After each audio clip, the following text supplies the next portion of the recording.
जय हिंद। स्वागत है हमारे यूट्यूब चैनल 3A के ऑनलाइन स्टडी में। आज की इस वीडियो में हम सामाजिक विज्ञान के बहुत ही महत्वपूर्ण प्रश्न लेकर आए हैं जो कि आपकी परीक्षा के लिए बहुत ही महत्वपूर्ण है। आज की ये वीडियो हमारा 5वां वीडियो है। अगर आप पिछली वीडियो को नहीं देखे हैं तो जाकर प्ले लिस्ट में देख लीजिए। वीडियो खत्म होने के बाद एक प्रश्न देंगे जो कि आपको पिछले वीडियो में बता चुके हैं, उसका उत्तर आपको कमेंट में देना है। इस वीडियो का पहला प्रश्न है, जवाहर रोजगार योजना लागू हुई। जवाहर रोजगार योजना 1979 ईस्वी में लागू हुआ था। 1979 सही उत्तर होगा। ठीक है, अगले प्रश्न की ओर चलते हैं। अगला प्रश्न है हमारा, काली मिट्टी उपयुक्त है। तो काली मिट्टी जो है वो कपास के लिए उपयुक्त है। कपास सही उत्तर है। अगले प्रश्न की ओर चलते हैं। अगला प्रश्न है, दाल किस पौष्टिक अंश का स्रोत है। दाल प्रोटीन का स्रोत है। ठीक है, दाल प्रोटीन का स्रोत है, सही उत्तर है। अगला प्रश्न है 4 नंबर, भारत सरकार ने सूचना का अधिकार अधिनियम कब पारित किया। भारत सरकार ने सूचना का अधिकार अधिनियम 2005 ईस्वी में पारित किया था। 2005 ईस्वी सही उत्तर होगा। अगला प्रश्न है, भारत में कितने राष्ट्रीयकृत बैंक है। तो भारत में 19 राष्ट्रीयकृत बैंक है। ठीक है, 19 सही उत्तर है। अगला प्रश्न है, भारतीय जनता पार्टी का चुनाव चिन्ह क्या है। तो भारतीय जनता पार्टी का चुनाव चिन्ह कमल का फूल है। ठीक है, भारतीय जनता पार्टी का चुनाव चिन्ह कमल का फूल है। अगला प्रश्न है, मानव पूंजी के मुख्य घटक है।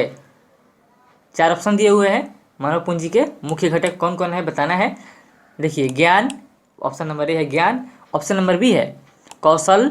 ऑप्शन नंबर सी है अनुभव। ऑप्शन नंबर डी है इनमें सभी। इसका सही उत्तर होगा इनमें सभी। मानव पूंजी का मुख्य घटक ज्ञान, कौशल, अनुभव, तीनों की आवश्यकता होती है। ठीक है, अगले प्रश्न को चलते हैं। अगला प्रश्न है हमारा 8 नंबर, कार्ल मार्क्स का जन्म कहाँ हुआ था। कार्ल मार्क्स का जन्म जर्मनी में हुआ था। जर्मनी सही उत्तर है। अगला प्रश्न है 9 नंबर, सेफ्टी लैम्प के आविष्कार किसने किया। सेफ्टी लैम्प के आविष्कार हम्फ्री डेवी ने किया था। हम्फ्री डेवी सही उत्तर है। ठीक है, हम्फ्री डेवी सही उत्तर है। अगले प्रश्न को चलते हैं। अगला प्रश्न है 10 नंबर, नोबेल पुरस्कार से सम्मानित बंगाली अर्थशास्त्री कौन है। तो नोबेल पुरस्कार से सम्मानित बंगाली अर्थशास्त्री प्रोमो यूनिस है। ठीक है, प्रोमो यूनिस सही उत्तर है। अगला प्रश्न है 11 नंबर, यूरोप का मरीज किसे कहा जाता है। यूरोप का मरीज किसे कहा जाता है। हमारा सही उत्तर है तुर्की को। यूरोप का मरीज तुर्की को कहा जाता है। तुर्की सही उत्तर होगा। अगला प्रश्न है, लिच्छवी गणराज्य भारत के किस राज्य में अवस्थित था। तो लिच्छवी गणराज्य भारत के बिहार में स्थित था। ठीक है, बिहार राज्य में स्थित था। बिहार सही उत्तर है। अगले प्रश्न की ओर चलते हैं। अगला प्रश्न है, भारत में अत्यंत विनाशकारी भूकंप आया था। भारत में अत्यंत विनाशकारी भूकंप 1934 में आया था। 1934 सही उत्तर है। अगला प्रश्न है, निम्न में कौन विदेशी ब्रांड नहीं है। देखते हैं ऑप्शन। ऑप्शन नंबर ए है हुंडई। ऑप्शन नंबर बी है टोयोटो। ऑप्शन नंबर सी है Ford Motors. Option number D है टाटा। टाटा जो है वो विदेशी ब्रांड नहीं है। ठीक है, टाटा विदेशी ब्रांड नहीं है। Tata will be right answer. अगले प्रश्न को चलते हैं। अगला प्रश्न है हमारा, सर्वाधिक वर्षा होती है। तो सर्वाधिक वर्षा मौसिनराम में होती है। ठीक है, मौसिनराम में।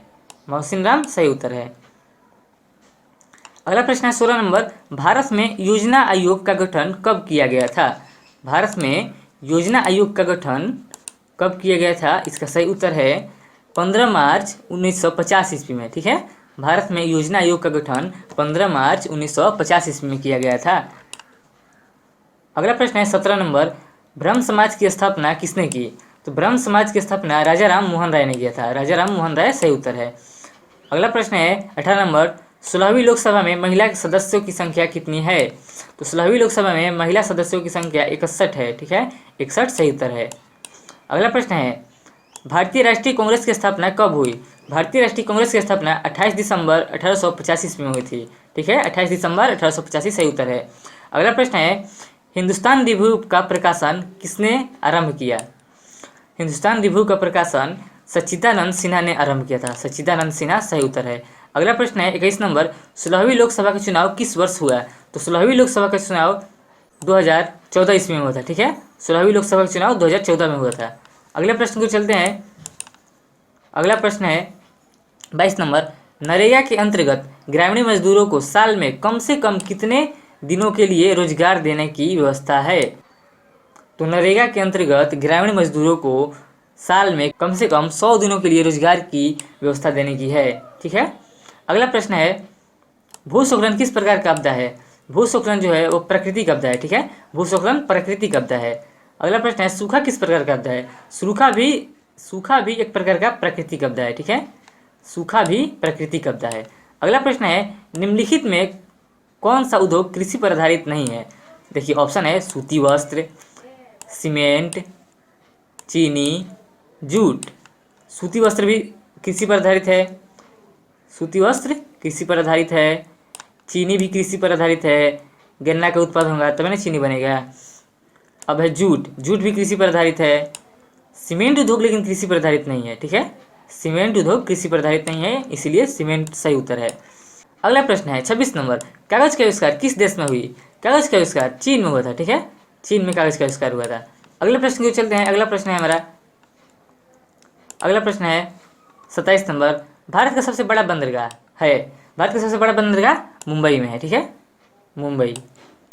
अगला प्रश्न है पटना में गोलघर किस उद्देश्य से बनाया गया था? तो पटना में गोलघर अनाज के भंडारण के लिए बनाया गया था, ठीक है, अनाज के भंडारण के लिए, अनाज रखने के लिए। अगला प्रश्न है 29 नंबर, अंतर्राष्ट्रीय श्रमिक संगठन की स्थापना किस वर्ष हुई? तो अंतर्राष्ट्रीय श्रमिक संगठन की स्थापना 1919 ईस्वी में हुई थी, ठीक है, 1919 सही उत्तर है। अगला प्रश्न है विश्व व्यापार संगठन का स्थापना कब हुआ था? तो विश्व व्यापार संगठन की स्थापना 1995 ईस्वी में हुई थी, ठीक है, विश्व व्यापार संगठन की स्थापना 1995 ईस्वी में हुआ था। अगला प्रश्न है इनमें कौन सी प्राथमिक ऊर्जा नहीं है? विद्युत जो है वो प्राथमिक ऊर्जा नहीं है, ठीक है, विद्युत प्राथमिक ऊर्जा नहीं है। अगला प्रश्न है गांधी जी ने साबरमती आश्रम की स्थापना किस वर्ष की? गांधी जी ने साबरमती आश्रम की स्थापना 1915 ईस्वी में की है, ठीक है, 1915 सही उत्तर है। अगला प्रश्न है झारखंड राज्य का गठन कब हुआ था? झारखंड राज्य का गठन 1 नवंबर 2000 ईस्वी में हुआ था, 1 नवंबर 2000 ईस्वी सही उत्तर है। अगला प्रश्न है 34 नंबर, 1977 की लोकसभा चुनाव में किस दल की स्पष्ट बहुमत मिला? तो जनता पार्टी को स्पष्ट बहुमत मिला, जनता पार्टी सही उत्तर है। अगला प्रश्न है 35 नंबर, लोकतंत्र जनता का जनता द्वारा और जनता के लिए शासन, यह कथन किसका है? यह कथन अब्राहम लिंकन का है, ठीक है, अब्राहम लिंकन सही उत्तर है, अब्राहम लिंकन सही उत्तर है। लोकतंत्र जनता का जनता द्वारा और जनता के लिए शासन, यह कथन अब्राहम लिंकन का है। अगला प्रश्न है 36 नंबर, पीतल बनाया जाता है? पीतल तांबा और जस्ता दोनों से मिलकर बनाया जाता है, ठीक है। अगला प्रश्न है 37 नंबर, ग्राम कचहरी का प्रधान कौन होता है? ग्राम कचहरी का प्रधान सरपंच होता है, ठीक है, सरपंच सही उत्तर है। अगला प्रश्न की ओर चलते हैं। अगले प्रश्न है हमारा 38 नंबर, यंग यूरोप का संस्थापक कौन है? यंग यूरोप का संस्थापक मेजनी है, ठीक है, यंग यूरोप का संस्थापक मेजनी है।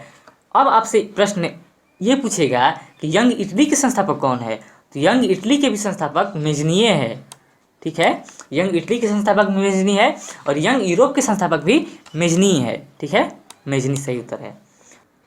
अगला प्रश्न है 39 नंबर, मंदार झील, ठीक है, मंदार यहाँ पर झील होगा, ये गलत है, झील होगा, ठीक है, मंदार झील।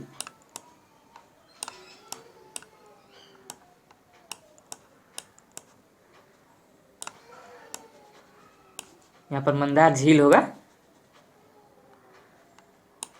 मंदार झील किस जिले में स्थित है? तो मंदार झील बांका जिले में स्थित है, बांका सही उत्तर होगा, ठीक है, मंदार झील बांका जिले में स्थित है। अगला प्रश्न है हमारा, इनमें कौन सी प्राकृतिक आपदा नहीं है? इनमें कौन सी प्राकृतिक आपदा नहीं है? देखिए ऑप्शन है हमारा, ऑप्शन नंबर ए है आतंकवाद, ऑप्शन नंबर बी है सुनामी, ऑप्शन नंबर सी है बाढ़, ऑप्शन नंबर डी है भूकंप। देखिए भूकंप प्राकृतिक आपदा है, इसे मानो नहीं ला सकता है, बाढ़ भी प्राकृतिक आपदा है, इसे भी मानो नहीं ला सकता है, सुनामी भी प्राकृतिक आपदा है, इसे भी मानो नहीं ला सकता है, लेकिन आतंकवाद एक प्राकृतिक आपदा नहीं है, ये मानव जनित आपदा है, मानव ही लाता है इसको, आतंकवाद प्राकृतिक आपदा नहीं है, ठीक है, इसलिए आतंकवाद सही उत्तर है।